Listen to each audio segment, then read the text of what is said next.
들리는 음향 내는 소리 34번째 시간. 오늘은 두개소리의 주파수 간격 문제에 대해서 이야기해 봅니다.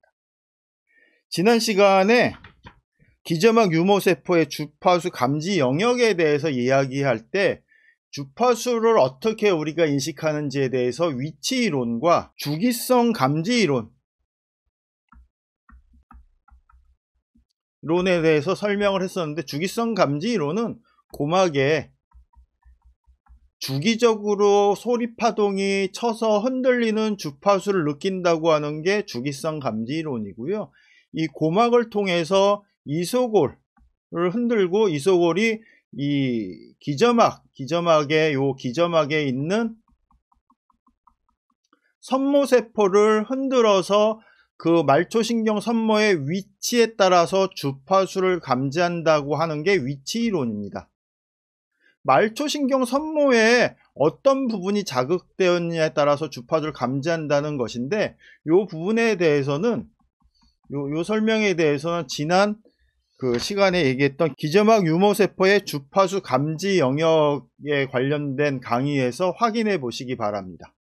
그때는 선모세포라고 하지 않고 선모세포를 뭐라고 얘기했냐면 유모세포라 그랬어요. 유모세포라고 하는 단어랑 갑자기 왜 선모라고 하는 게 나오냐면, 유모세포는 뭐가 있냐면 운동선모와 부동선모가 있고요. 이 유모세포라고 하는 건 뭘 가진 거예요? 선모를 가진 세포라는 뜻이에요. 선모를 가진 세포이기 때문에 이 유모세포라고도 쓰기도 하고 선모라고도 쓰기도 한다. 제가 두 가지 단어를 다 쓰고 있기 때문에 여러분들이 착오 없이 이해하시기 바랍니다. 유모세포, 선모를 가진 세포라 그래서 유모세포라고 한다. 그래서 선모가 어느 말초신경에 어떤 선모를 자극하느냐에 따라서 주파수를 인식한다는 것이 뭐다? 위치 이론이라고 하는 거다. 여기서 두 개 또는 두 개 이상의 주파수 한꺼번에 유모세포를 자극하면 어떤 현상이 벌어질지 예상을 해봐야 됩니다. 두 개의 주파수 간격, 주파수가 두 개가 있는데 두 개 이상이 주파수를 인지하는데 어떤 현상을 일으키는지 고민하는데, 이런 거예요. 두 개의 주파수 중 한 개는 고정시키고요, 하나는 가변을 해요. 두음이 일치하면 같은 한 개의 음이라고 생각을 하고요. 일치성이 조금 떨어졌다, 그럼 맥놀이가 일어나요. 맥놀이도 차가 작을 때는 가벼운 맥놀이 현상이 일어나는데, 차가 많아지면 빠른 맥놀이가 일어나죠. 하다가 이렇게 바뀌겠죠. 그리고 맥놀이가 빨라질수록 되게 거친 느낌이 생겨요. 거친 느낌이 생기고, 맥놀이 주파수가 더 벌어지면 더 거친 느낌이 나다가 어느 정도 이상 벌어지면 아무런 관련이 없어서 부드러워진다. 요 표 기억하셔야 돼요. 주파수가 일치하다가 맥놀이가 시작돼서 낮은 맥놀이, 주파수가 더 벌어지면 빠른 맥놀이가 일어나고, 조금 벌어지면 조금 거칠다가 많이 거칠어지다가 부드러워진다 라고 하는 것. 우리가 이 맥놀이가 일어나고 거친 느낌이 나는 주파수를 임계주파수 대역이라고 해요. 크리티컬 밴드라고 하는데, 두 개의 음이 아무런 관련 없이 독립적으로 움직이기 전까지의 대역을 크리티컬 대역이라고 하고, 또 반대적으로 특정 주파수에 반응하는 영역이 일정 거리 내 선모들이 있는 영역을 임계주파수 대역, 크리티컬 대역이라고 해요. 똑같은 얘기입니다. 두 개의 음이 아무런 관련 없이 독립적으로 움직이기 전까지의 대역, 또는 주파수에 반응하는 영역에서 일정 거리 내에 선모들이 있는 영역을 임계주파수 대역, 크리티컬 대역이라고 해요.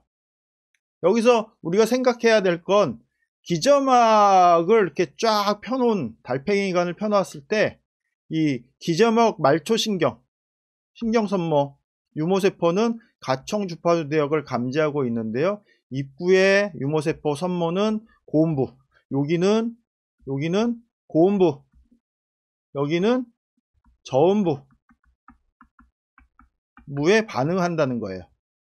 그리고 로그 스케일, 리니어 스케일이 아니고 로그 스케일, 옥타브 스케일로 주파수를 감지하고 있다. 그래서 같은 영역 내에 있는 선모들, 크리티컬 내에 있는 선모들, 유모세포들은 주파수에 마찰을 일으켜서 거친 느낌을 주고 맥놀이가 생기는 것이고요. 거친 느낌이 없어졌다는 것은 다른 임계 영역, 크리티컬 대역을 넘어갔다는 것을 의미해요. 그래서 기점막에 있는 임계 영역, 크리티컬 대역은 약 1.2mm 정도고요. 1300개 정도의 청감각 선모세포 또는 유모세포들이 있다라고 하는 겁니다. 유모세포랑 선모세포랑 같은 단어로 사용되고 있다는 거 이해하셔야 됩니다. 선모라고 그랬다고 선모가 뭐야? 이러시면 안 돼요. 유모세포라고 하는 말을 공통적으로 쓰지만 유모세포라고 하는 건 청감각 선모가 있는 세포들이라고 하는 단어예요. 그래서 선모세포라고도 한다. 어떤 임계대역의 주파수의 폭은 주파수에 따라 다르다. 그러니까 주파수가 낮으면 주파수 폭이 좁을 것이고요. 주파수가 높으면 주파수 폭이 넓어지겠죠. 기점막은 소리를 어떻게 주파수를 인지해? 로그 스케일하고 옥타브 스케일로 인지한다고 앞에 얘기했죠. 기점막의 길이, 그러니까 달팽이관을 이렇게 꼬아놔 있는데 그걸 쭉 피면 길이가 약 3.5cm 정도 돼요. 35mm 정도 된다. 그리고 이 가청 주파수는 10옥타브인데 10옥타브 이해 못하시는 분 있나요? 가청 주파수가 어디서부터 어디래요? 20에서 20kHz까지죠. 요거 계산하면 20에서 40, 40에서 80, 80에서 160, 160에서 315, 630, 1250, 2500, 5000, 만, 다시 2만 되는데 요 한 간격 하나, 둘, 셋, 넷, 다섯, 여섯, 일곱, 여덟, 아홉, 열. 그래서 10옥타브입니다. 가청 주파수가 10옥타브이기 때문에 한 옥타브는 약 3, 4mm 정도에서 한 옥타브를 다 듣게 되죠. 주파수가 높아질수록 한 옥타브에 많은 주파수 대역을 가지게 되고요. 높은 주파수일수록 주파수 대역이 많죠. 그래서 임계 대역 주파수 폭은 주파수가 높아질수록 넓어지게 돼요. 그런데 이렇게 달라지고 주파수가 넓어지지만 음계라고 하는 건 우리가 쓰는 게 뭐죠? 12 반음계 이게 곱하기 10옥타브 하니까 가청 반음계는 몇 반음계예요? 120 반음계죠. 반음계. 이 얘기도 설명을 했었습니다. 음계로 생각하면 임계 주파수 대역에 따라 협화음, 불협화음이 발생하는 간격이 일정하게 돼요. 옥타브 단위로 들어보면.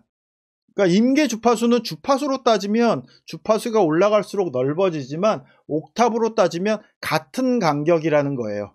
그리고 임계 주파수 대역이라고 하는 건 옥타브로 봤을 때 약 3분의 1 옥타브보다 좁은 대역이라고 생각할 수 있어요. 그래서 단 3도 이내의 음정들이 연주되면 불협화음의 느낌을 받는다.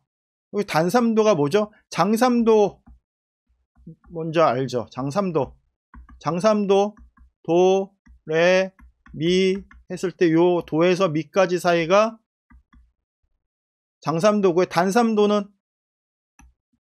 레에서 파, 요게 단3도예요. 무슨 차이가 있냐면 도레미는 4반음계고요.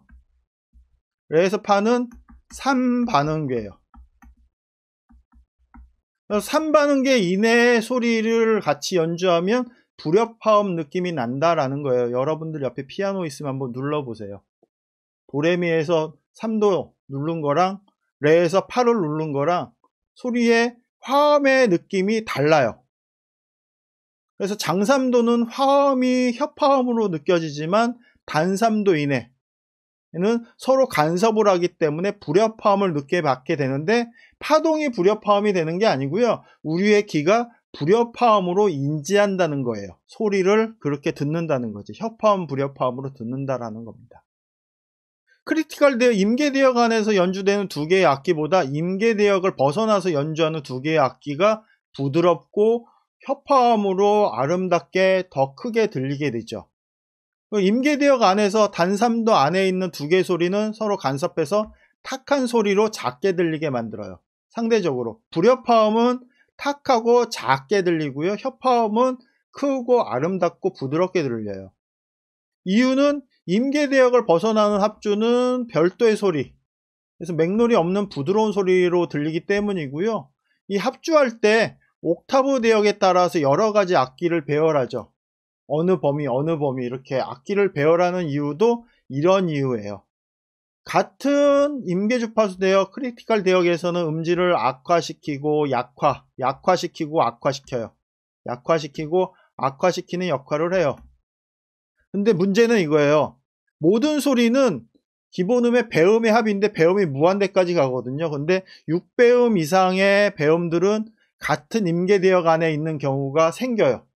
배음이 1배음, 2배음, 3배음, 4배음 이렇게 가면서 5배음, 6배음이 되면 거의 모든 소리는 다 같은 임계대역 안에 섞이게 되어 있는데 이 6배음 이상은 잘 안 들려요. 우리가 잘 들리는 대역은 어디죠?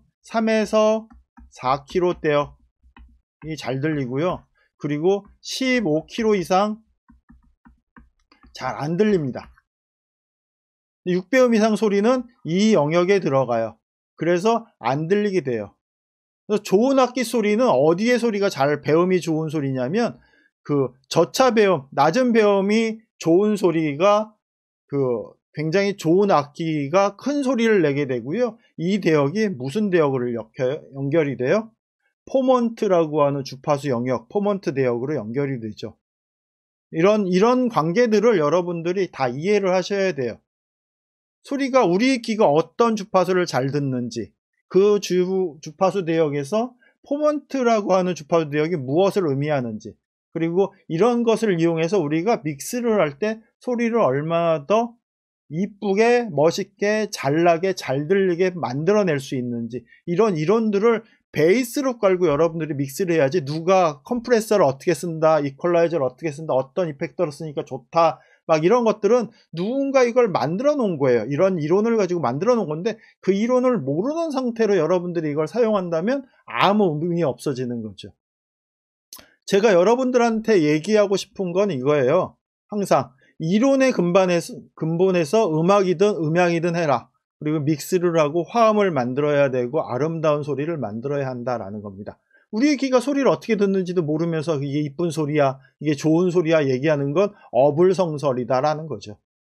오늘 여기까지 하도록 하겠습니다. 다음 시간도 기대해 주시고요.